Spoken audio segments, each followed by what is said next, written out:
దారిలో వచ్చేటప్పుడు Visakhapatnam steel plant వాళ్ళు కలిశారు. ఆశ్చర్యం కలిగించే విషయాలు. ఇదే పెద్ద మనిషి చంద్రబాబు నాయుడు గారు విశాఖను కాపాడుతాను, ఉక్కును కాపాడుతాను అని చెప్పి ఎన్నికలకు ముందు చెప్పాడు. చివరికి చూస్తే చంద్రబాబు నాయుడు గారు ముఖ్యమంత్రి అయిన తర్వాత విశాఖ ఉక్కులో 32 డివిజన్లు ప్రైవేటీకరణ దిశగా అడుగులు వేస్తూ ఇవాళ గవర్నమెంట్ రంగం నుంచి తీసేసి ప్రైవేట్ రంగానికి అప్పచెప్పడం జరిగింది. చంద్రబాబు నాయుడు గారు వచ్చాక 5,000 మంది కాంట్రాక్ట్ ఎంప్లాయీస్ ని తీసేశారు. చంద్రబాబు నాయుడు గారు వచ్చాక 2,000 మందికి విఆర్ఎస్ ఇచ్చారు. చంద్రబాబు నాయుడు గారు వచ్చాక 3.5 మాసాలుగా జీతాలు పెండింగ్ లో ఉన్నాయి. చంద్రబాబు నాయుడు గారు వచ్చాక కార్మికులకు ఇచ్చే అలవెన్సులు, బోనస్లు తీసేశారు. చంద్రబాబు నాయుడు గారు వచ్చాక ఉద్యోగులకు ఉండే క్వార్టర్లకు సంబంధించి సబ్సిడీ రేటు మీద కరెంట్ ఇచ్చేవారు గతంలో.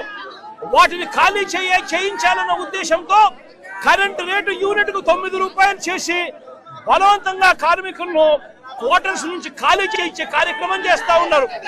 ఎవరైనా గట్టిగా నిలదీస్తూ అడిగితే షోకాస్ నోటీస్ ఇచ్చే పరిస్థితిలో ఇవాళ కనిపిస్తా ఉంది. ఇవాళ ఇక్కడికి వచ్చేటప్పుడు చోడవరం షుగర్ ఫ్యాక్టరీకి సంబంధించిన రైతులు కలిశారు. వాళ్ళు చంద్రబాబు నాయుడు గారు పాలన గురించి చెప్తా ఉన్నారు.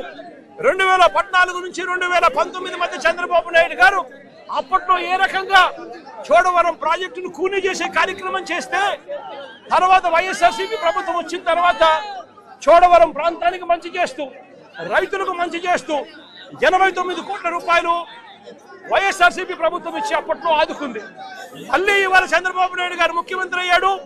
అయిన తర్వాత మరో 35 కోట్ల రూపాయలు మళ్ళీ ఈ సంవత్సరానికి సంబంధించి కనీసం రైతులకు, ఉద్యోగులకు ఇవ్వాల్సిన జీతాలు కానీ, బకాయిలు కానీ, కనీసం రైతులకు క్రషింగ్ పంటకు సంబంధించిన అమౌంట్ కానీ ఇవ్వకుండా 35 కోట్ల రూపాయలు బకాయిలు పెట్టాడు.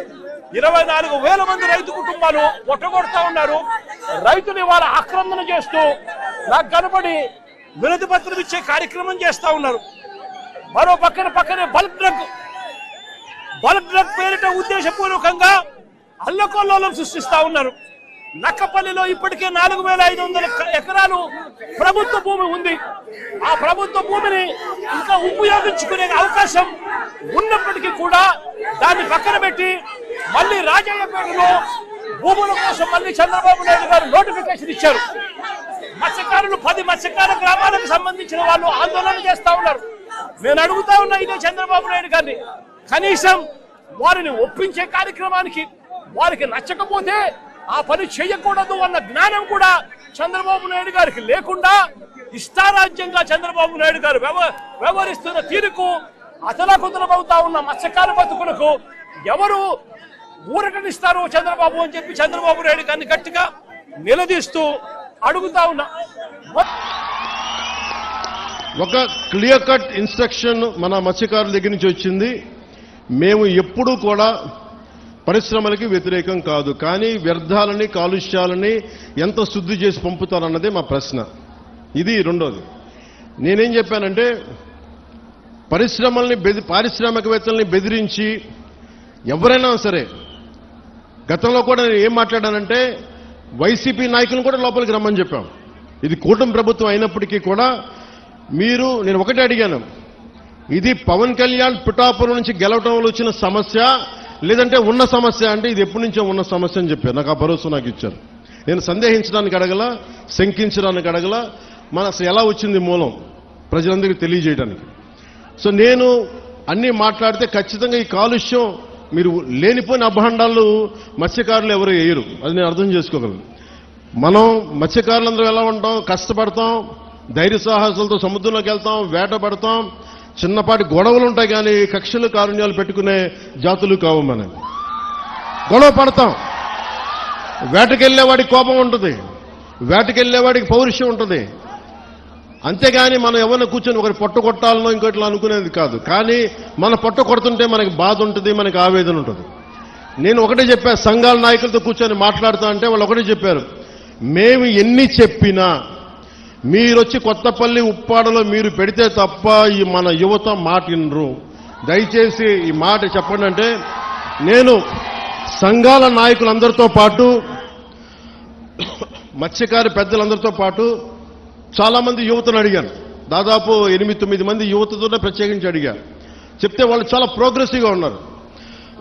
వాళ్ళు అడిగింది ఏంటంటే, ఒకటి, ఈ వ్యర్థాలని ఎలా శుద్ధి చేస్తారు, శుద్ధి చేస్తే మేము పొల్యూషన్ కంట్రోల్ బోర్డుని మేము ఎలా నమ్మాలి, వాళ్ళేమో చేయట్లేదు అన్నారంటే, దానికి నేనేం చెప్పానంటే, కలెక్టర్ గారు షణ్మోహన్ గారితో మాట్లాడి నాకు సమయం ఎంత ఇస్తారు ఇవన్నీ చేయడానికి అంటే, నేను 3 దఫాలుగా పెట్టుకున్నా.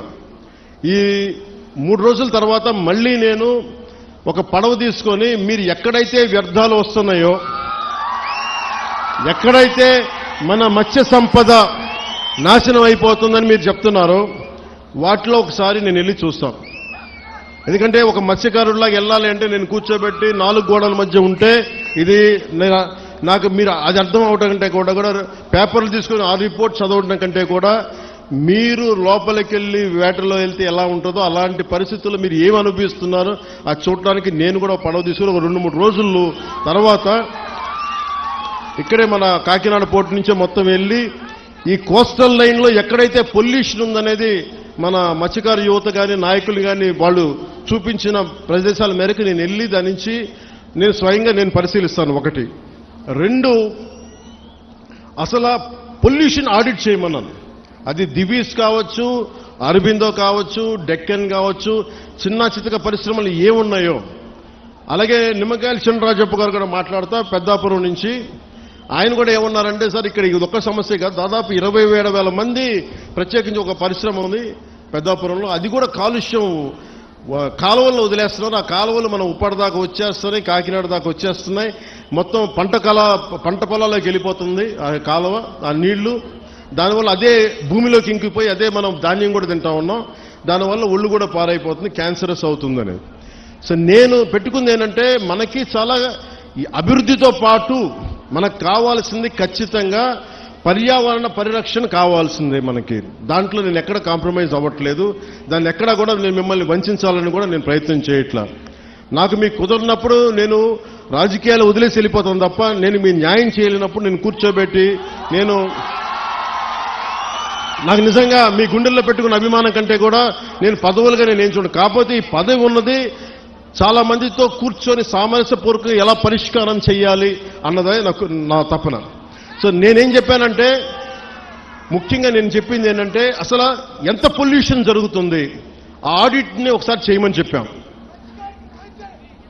ఆడిట్ చేద్దాం, అసలు ఎంత కాలుష్యం ఉందనేది చెప్తే అందరూ అడిగారు. షణ్మోహన్ గారు మొత్తం సంఘాల నాయకులందరితో మాట్లాడి, అక్కడ ఉన్న యువతతో కూడా మాట్లాడి, ఈరోజు దాదాపు 100 మంది పైగా వచ్చారు. వాళ్ళందరితో మాట్లాడి మీ ప్రతినిధులుగా మేము అడిగింది ఏంటంటే, షణ్మోహన్ గారు, కలెక్టర్ గారు, కనీసం మాకు 100 days టైం ఉంటే దీని మీద యాక్షన్ ప్లాన్ చేద్దామని ఒకసారి, అంటే ఎలా చేద్దాం దీనికి సంబంధించి.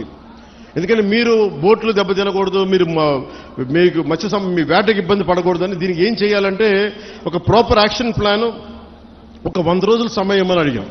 సో మిమ్మల్ని కూడా నేను ప్రతిపాదిస్తుంది, మిమ్మల్ని అభ్యర్థిస్తుంది, మీ అందరినీ వేడుకుంటుంది.